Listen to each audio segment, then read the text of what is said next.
এগুলা আমাদের মুরগি, বুড়া মুরগি ডিম পাড়ে প্রতিদিন।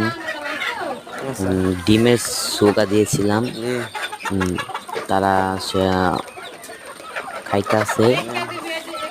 তো অনেক ভিড় লাগাইছিল, জানি অনেক ভিড় লাগাইছে খাওয়ানোর জন্য। তারপর আমি একটু জায়গায় দেখলাম, এই যে আপনাদেরকে দেখাইলাম যে ডিমের চোষা। আমার ভয় পায় কিন্তু গেছে।